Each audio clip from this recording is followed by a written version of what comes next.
So now you have an article here about Facebook. What are they up to? Yeah, so they had their big F8 conference, and they do that once a year, and it's really Facebook's opportunity to just talk about what they're doing and get everybody hyped up about their products. And that's physical products like their virtual reality and their Portal, which if you remember Portal, that's kind of like their screen, like a Google Home with a screen or an Alexa with a screen that sits in your home and has a little video camera watching you. Is that doing well? I think they're rolling it out a little bit more. I've got some news on it, but that's their hardware aspect. And then they've got the software. So they talked about WhatsApp, they talked about Instagram, they talked about Facebook, and some of the other things that they're working on. So Now, here, I've got a question about WhatsApp for you. You live in Canada. Are you using that a lot? Because it seems like all of my Canadian visitors only use that. wow, that's interesting. I would say most of the people I communicate with on a community level is all Facebook Messenger. Oh, yeah, me too. And yeah, it's mostly Facebook Messenger. I only use WhatsApp when I was on that condo board, and that was the messaging app that we used members. It's bigger outside of the States because I remember when I went to Cancun last year, I got to an Airbnb and for some reason we didn't pay through the website, which I thought was sketchy.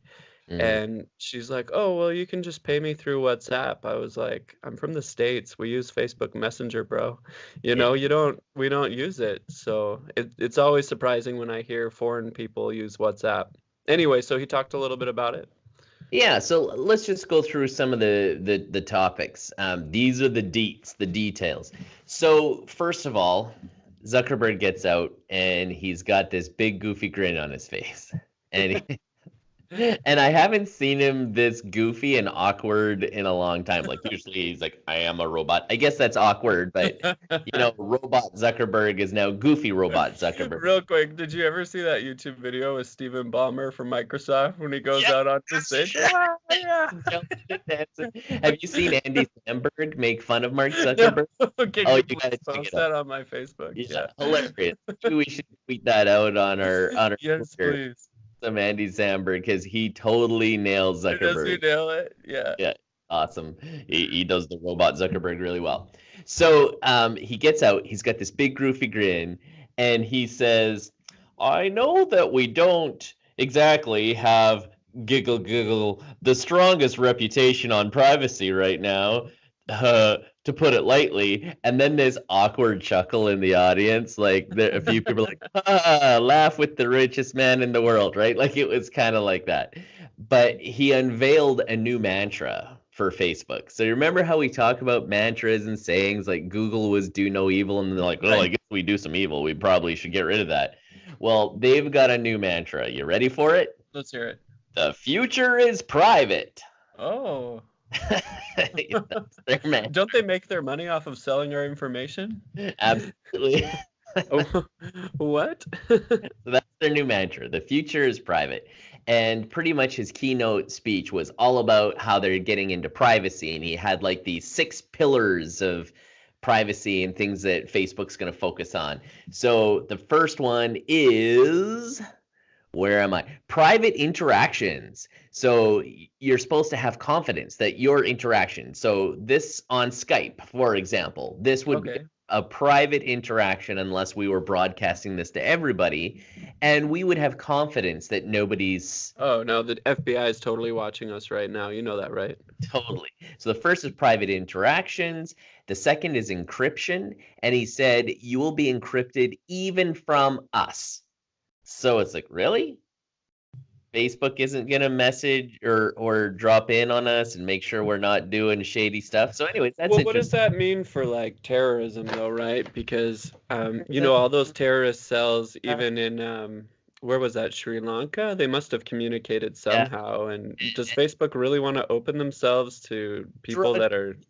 I mean, there are so many and even worse things than that, Dan. Like we're talking about the sex trade and all kinds of terrible things that happen in this world. And I Well, you all kind of, know everyone's paying for it with Venmo now, right? yeah, that's right. Yeah, no one's using cash Like anymore. a little bit of policing, but Little emojis. Yeah. they're saying they're going to be fully encrypted even from Facebook, reduced permanence. So if you don't want your comment to be permanent, it can be gone. You know, all these I like that. politicians now Yeah. getting in trouble for things they said 20 years ago, right? That's a big deal. He talks about safety. You want to make sure that if you're going to a private place to have a conversation, that it's a safe place. I That have the to tell you a crazy story about this. uh, So back when I first graduated school, I really wanted to buy a private practice, uh, and I really wanted to go down to I'll call the town nameless, but just south of where I'm at. And when I went down there, I interviewed with this one doc, and he seemed really cool. And I was thinking, oh, this could be a really great practice to work in. mm, And then what I ended up doing is I went on Facebook and I just thought it would be cool to connect with him. So, add him as a friend. yeah. And so I just went up to my search box and I searched his name. And then his name came up in what was supposed to be a private conversation, like a group, a Facebook group, but it Yeah. was talking about, I don't know why this topic keeps coming up, but it was like the Playboy models. so, so he We should wrote, label the Playboy episode. this Maybe is the we'll get Playboy some more episode. clicks. Yeah. So he wrote, yeah, I think like Chats.l, I forget which Playboy model it was. I don't even know which Yeah. ones they are, but he just had made a comment about her life and how he knew what she was going through and it must He be a was tough so time. And I funny. just thought to myself, is this somebody that I want to buy a practice from? Yeah. And then I just let it drop, I Well, ghosted. maybe Chantel will show up and buy glasses from you. I just thought it was funny. And, people don't realize when they post on group forums like that, sometimes they are public. And especially back then, I mean, this was like 6 or 7 years ago. Sure. I think now they have better privacy, but if you're like posting on a money thing, or if you're posting on a religious thing or a political thing, people might be able to search you. And in fact, even prospective employers. I have one more quick story. Yes. So, a really good friend of mine is a really high-powered lawyer in downtown LA, and he wanted to hire a new recruit that just graduated law school from the university somewhere in Texas. hmm And he flew him out, and they passed the interview. Everybody really liked him, and they were going to offer him $160,000 to start, and Wow. to start out as a lawyer right out from law school. That's a pretty good Amazing. job. Yeah, I'd pretty say good. amazing. And then what happened was they ended up just searching on Facebook for him and found some really compromising photos of him being intoxicated and Mm. some other things like that. And what they ended up doing was they called him and said, "We regret to inform you that we're not going to hire you." And so I actually think that this privacy is the future is a really smart idea, because people really shouldn't have that window into your private life, especially when you think it's public or when you think it's safe and not Yeah. public. And that's exactly what this pillar is. It's all about safety and being safe. Another one of the pillars is I can't even say that. Interoperability. So basically being able to switch between Facebook and Instagram and WhatsApp and everything working seamlessly. Secure data storage. So this was funny. He was talking about data storage in secure countries with secure governments that aren't going to try to get access to your data. And I just laughed. Yeah, China. And also, we talked about how Facebook was going to set up a data center here in Canada, Oh, and that's cool. they were pressuring. Well, we talked about this a couple of weeks ago, and they were pressuring the Canadian government to go laxer on the privacy laws.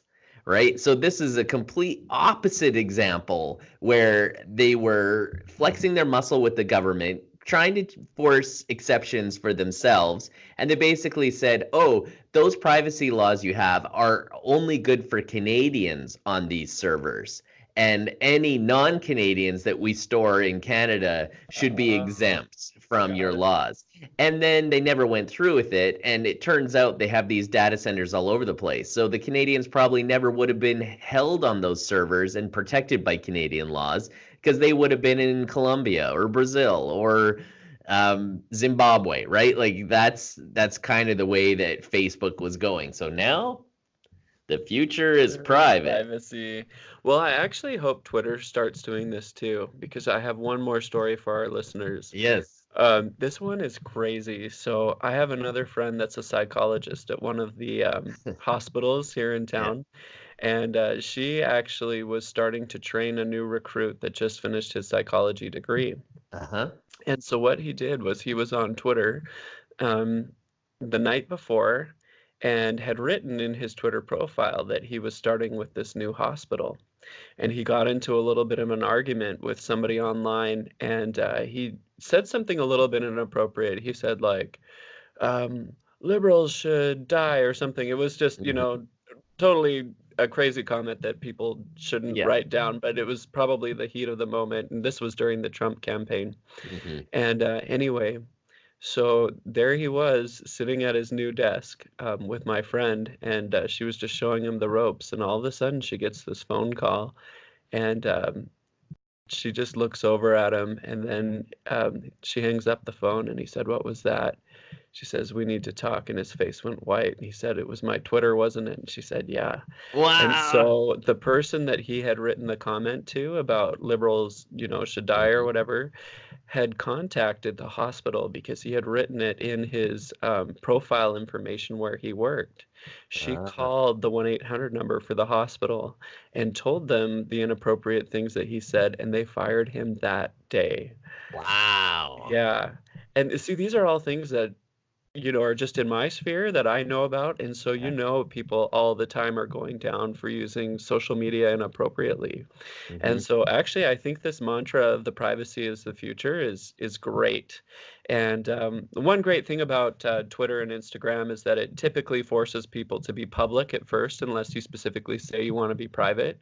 But I like the way that this is going. I like the way Facebook is saying, let's do things privately from now on. And maybe it's worth privacy to have maybe some people use it illegally. Do you believe them? Do you believe that Facebook will keep your data private? That's a tricky thing. It's hard to say, right? I mean, Yeah. I like that they're at least going in that direction. And actually, I believe Apple, because Apple said for a long time that they keep their phones really secure. And whenever I listen to, like a crime podcast or when I'm watching, like a crime show, they always say, the police officers always say that iPhones are the toughest ones to crack, to get into people's information, and that for some reason, I don't know why, but Androids are just a lot easier to just unwind and decrypt. That's interesting. So I'll just hit a few more of these points that came from F8. And one of them that go along with this privacy conversation is Mark Zuckerberg wants to create a digital living room. And so he says, we're creating a digital town hall, which is a public space, a central space where you can use virtual reality. You can log in from all over the place. And that's Facebook. Facebook is public and chat. And he goes, but now we need to create a digital living room where it's more private, that's more intimate. It's really just with those that you want to invite into your house. And I really like that imagery. I thought that was pretty cool. Yeah, that's cool. Yeah, I like that. So some of the other things they announced, Messenger is coming to desktop in its own standalone apps. Yes, so I want one for Mac. It is. It's coming to Mac and Windows. Thank goodness. Because, man, we always got to log into Facebook and click on the Messenger, and then it's like beep, beep, beep, and yeah. Anyways, it's going to be really neat because when he showcased it, you could see that it was pulling from all of the different apps that they had. So it would pull Facebook information. It would pull pictures from Instagram. I'm not sure if it ties into WhatsApp, but I think it does too. So if I clicked on you and you and I had a WhatsApp conversation, which is never going to happen because because you are anti-WhatsApp. Yeah. But it would pull in pictures from your Instagram. It would pull in some of the things you posted on Facebook and our latest conversations on WhatsApp. So that interoperability that he talked about earlier is starting to show up, and especially in this desktop app.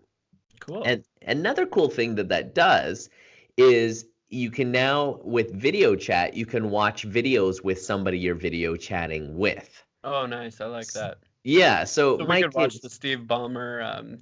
yeah, together. Yeah. We can pull it up and we could be dancing like this, and maybe there'll be like little picture in picture where you and I are dancing, but Steve Ballmer's the big one in the I middle. think we should do this for Instagram. We should put that out there and see what people think. Yeah, I think Microsoft. So, I think that's kind of neat. Especially like my kids are on YouTube all the time, and they always want to show me this YouTube video and this YouTube clip. And, now they could do it virtually instead of, hey, Dad, they can just message me and we can watch this video together. And I think that digital closeness is becoming more possible with what they're doing here. Oh, that's really exciting. Yeah, and so another thing he talked about, and this one isn't that exciting. He's like, the next computing platform is here, and we're gonna do it. And he thinks it's his AR, right? Augmented reality. Sure. And so basically, they're opening their code to Portal, and so Portal is once again that device that you can buy that's kind of like a video Alexa or video Google Home. Picture phone. Yeah. Yeah, a picture phone. And he says, we're opening that up to developers and we're giving you all the code and access to our AR. And so he feels that AR is the big push in the future, and then combining that with virtual reality is pretty cool stuff. So Portal, he announced, is coming to Canada in the fall and like 20 other countries. So I'm guessing it's going to Europe and South America. So Mexico is probably going to get it as well. So anyways, he announced that. And I'm not sure. I think of all the hardwares, after looking at the ones that have screens, I'd say Facebook's looks the best. Yeah, I've tried the Amazon one. It's pretty cool. It just looks cool in a kitchen, honestly. It's got like your calendar on there. It says like, today you have a barbecue, and then it's got like the weather, and then you can call other people with it. But that's the problem, is like the other people have to have the Amazon portal or whatever it's called to talk to you, and it really needs to be Skype or something that everybody uses that's multi-platform. And that's why I feel like Google and Apple with theirs are probably light years ahead. FaceTime or Duo or, Skype works on both platforms. And I believe Facebook is setting theirs up with Messenger and now this new Messenger app and, all that interoperability. And so I like their hardware the best, but I know a lot of people are scared of a camera. Yeah. Because you can put these screens in your bedroom and they're like, who's watching me? And, maybe they'll take the little tape and stick it over their camera, right? Like, I always see people who do that, and I kind of chuckle to myself, and I'm like, hey, world, if you want to watch me, then go ahead. Nobody's interested in me. But and then are they? They're watching you now. Yeah. Or at least 2 or 3 might be.